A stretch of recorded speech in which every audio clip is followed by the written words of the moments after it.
블리치에서 단 3명만이 손에 넣은 압도적인 파괴력의 만해가 있습니다. 오늘은 블리치 속 S급 티어의 만해 3가지를 선정해보겠습니다. 첫 번째 최강의 만해는 자라키 켄파치의 만해입니다. 자라키 켄파치는 11번대 대장으로 호정 13대의 최강의 전력 중 하나인데요. 퀸시가 소울 소사이어티를 침공하기 전 가장 경계해야 되는 특기 전력 5인방에도 소개된 캐릭터 중 하나죠. 싸움을 너무 좋아하는 나머지 자신의 힘을 조절하는 방법을 터득해 항상 전력을 내지 못했었는데 초대 켄파치와의 전투를 통해 제약을 해제하고 전력을 낼 수 있게 된 최강의 사신 중 한 명입니다. 퀸시의 침공이 있기 전까지는 따로 시에를 해방하지도 않은 상태로 항상 적들을 상대해 왔는데요.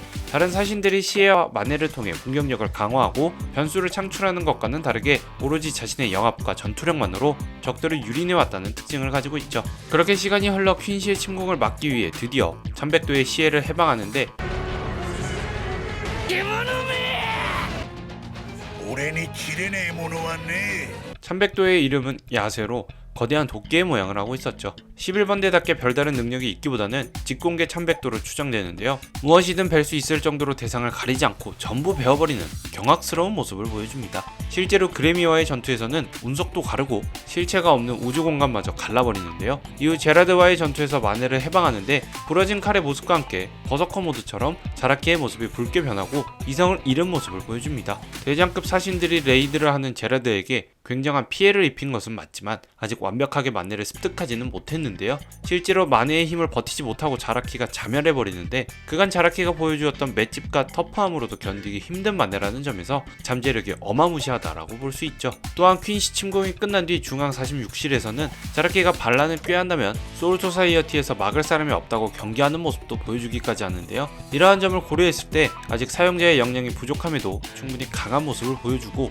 최강의 사신에게 주어진 힘이라는 상징성과 판도를 바꿀 공격력을 보여주었기 때문에 자라키 켄파치의 만해를 S급 티어 만해로 선정해보았습니다. 다음으로 소개할 S급 티어의 만해는 주인공 이치고의 각성 후 천세 참월입니다. 각성 이후의 참월은 딱히 이름이 바뀌지는 않았는데요. 아이러니하게도 각성한 이후 천세 참월은 등장하지도 않았죠. 그럼에도 S급 티어로 넣은 이유는 유아바의 평가 때문인데요. 유아바는 이치고의 잠재력을 경계하고 특기 전력으로 분류할 정도였으며 마지막 군면에서 대면했을 때 이치고가 만해를 쓰려고 하자 위험한 만해라며 미래에서부터 만해를 부숴버리는 먼치킨적 모습을 보여줍니다. 실제로 영왕의 힘을 흡수한 유아바가 경계할 정도라는 점에서 굉장한 능력이 숨겨져 있을 거라 예상되는데요. 안타깝게도 이러한 평가만 존재하고 만해는 등장하지를 않고 블리치가 완결나옴합니다. 그럼에도 각성을 하고 난 뒤에 이치고는 강한 모습을 보여주었는데요. 신기술 월화 십자충을 통해 자신의 성장을 독자들에게 각인시켰고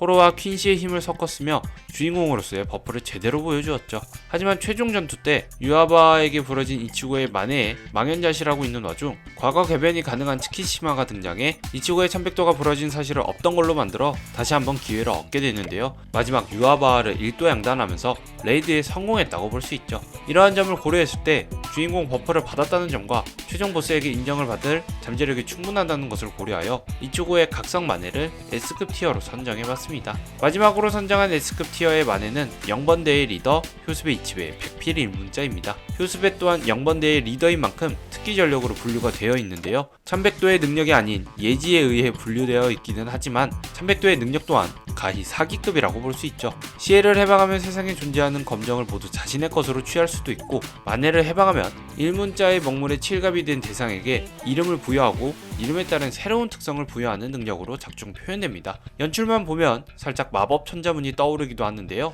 하지만 마음대로 이름을 붙이고 그에 따른 특성을 준다는 것은 다시 생각하면 자기 마음대로 뭐든 할 수 있다는 뜻이기도 하기 때문에 능력 자체는 S급이라고 볼 수 있죠. 실제로 유아바와의 전투에서는 검은 개미로 이름을 붙여버려 유아바를 압박했는데요. 하지만 최종 보스를 쓰러뜨리기에는 아쉬운 모습을 보여줍니다. 유아바에게 용문기등환이라는 이름을 부여했다면 오히려 전장의 판도가 바뀌었을지도 모르는 일이었죠. 하지만 압도적인 무력을 가진 유아바에게 컷을 당하고 간신히 살아나는 모습을 보여주며 0번대 포스에 흠집을 내버리고 맙니다. 그럼에도 유아바를 압박했다는 점과 특기 전력으로 분류되었다는 것을 고려해 백필 일문자를 S급 티어 만해로 선정해보았습니다. 여러분들이 생각하는 S급 티어 만해에는 어떤 게 있나요? 댓글로 의견 나눠주시고 다음번 영상에는 A급 티어 만해로 찾아오겠습니다. 구독 부탁드리겠습니다. 감사합니다.